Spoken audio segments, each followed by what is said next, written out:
Right now, inside your body, something is happening that sounds impossible. A living cell is spinning threads of protein, and those threads are being filled, atom by atom, with crystals of mineral, and the result is one of the hardest, most resilient materials on Earth. Your body is building bone. Not repairing it, not maintaining it, building it from scratch, the way it has been doing since before you were born. The question is, how? Bone looks like stone. Pick up a fossil, knock on your shin, and it feels like something permanent, geological, finished.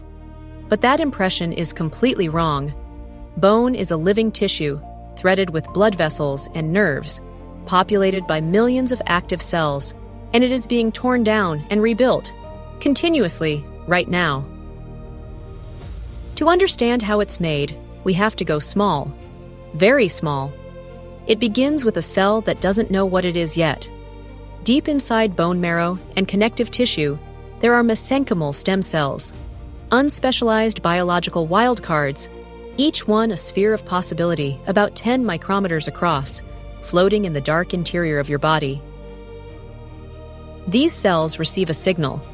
A protein called BMP, bone morphogenetic protein, drifts through the extracellular fluid and binds to a receptor on the stem cell's surface. The binding event triggers a cascade inside the cell, a chain of molecular switches flipping on, one after another, like dominoes falling in slow motion through the cytoplasm. The signal reaches the nucleus. Genes that were silent activate. The cell begins to change. It is becoming an osteoblast, a bone builder. The osteoblast is roughly cuboidal in shape, packed with rough endoplasmic reticulum, because it has one overwhelming job: manufacture and secrete collagen. Collagen is the scaffold. It is a protein assembled from 3 separate amino acid chains, each one coiled into a helix, that then twist around each other into a triple helix, a molecular rope about 300 nanometers long. The osteoblast extrudes these triple helix ropes into the space outside itself, and there they self-assemble. Each collagen molecule lines up with its neighbors, staggered by exactly 67 nanometers, like bricks laid in an offset pattern. The result is a collagen fibril, a cable of extraordinary tensile strength, flexible but inextensible, the tension member of bone's composite architecture. Now the mineralization begins. Calcium and phosphate ions, dissolved in the fluid surrounding the osteoblast, begin to infiltrate the collagen scaffold. They don't just coat it, they crystallize inside it, in the gaps between collagen molecules, in precise zones called hole zones. The mineral that forms is hydroxyapatite, calcium phosphate arranged in a hexagonal crystal lattice, each crystal only 2 to 4 nanometers thick, but stacked in perfect alignment with the collagen fibers. This is the compression member. Collagen resists tension. Hydroxyapatite resists compression. Together, they form a composite material that outperforms either component alone. The osteoblast doesn't stop there. It also secretes vesicles, tiny membrane-wrapped packages called matrix vesicles, that concentrate calcium and phosphate to levels high enough to seed the first crystals, acting as nucleation sites that kickstart mineralization in exactly the right locations. As the mineral front advances, some osteoblasts get surrounded by the very matrix they created.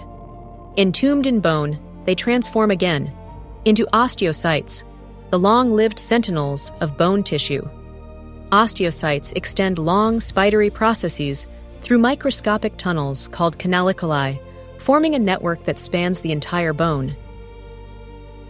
Zoom out slightly, and the architecture becomes visible at a larger scale. Bone matrix doesn't form in random sheets.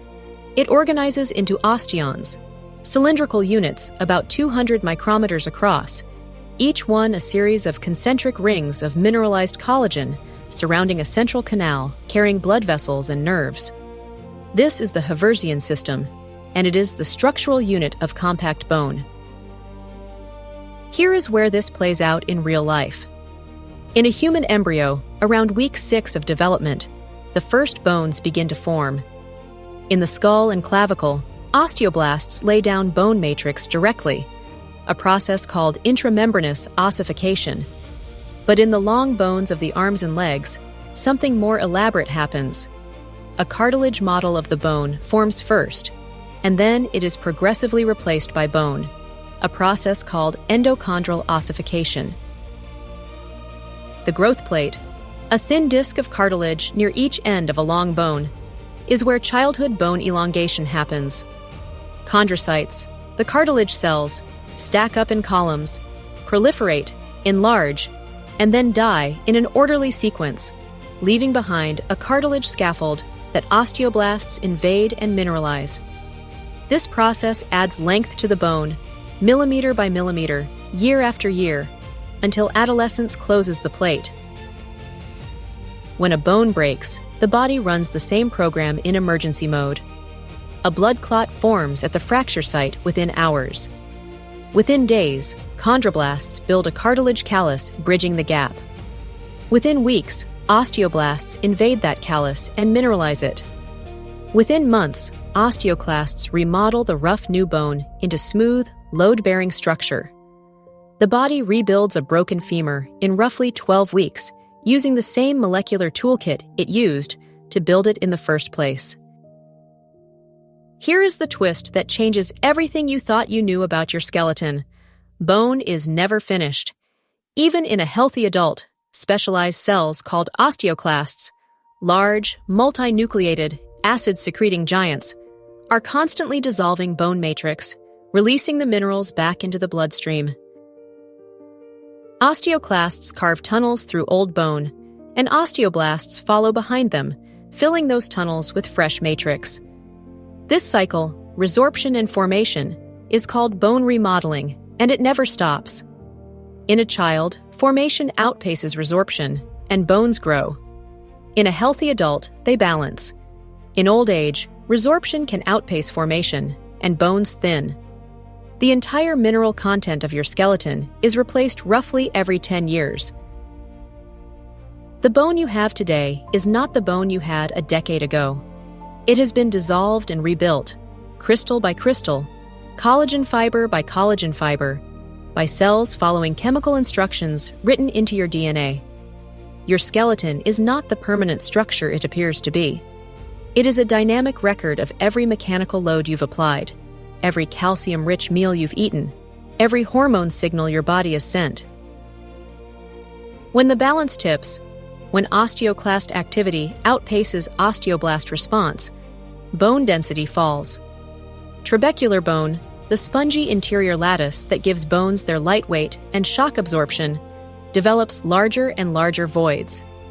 This is osteoporosis, not a disease of old bones becoming brittle, but of the remodeling cycle falling out of balance. The building program is still running. It just can't keep up with the demolition. So the next time you hold something solid, a stone, a piece of steel, and you think of your skeleton as something like that, permanent, inert, geological, remember what is actually happening inside you right now. Millions of cells spinning protein ropes, crystallizing minerals into lattices, demolishing and rebuilding in a cycle that has not paused since the day your first bones formed in the womb.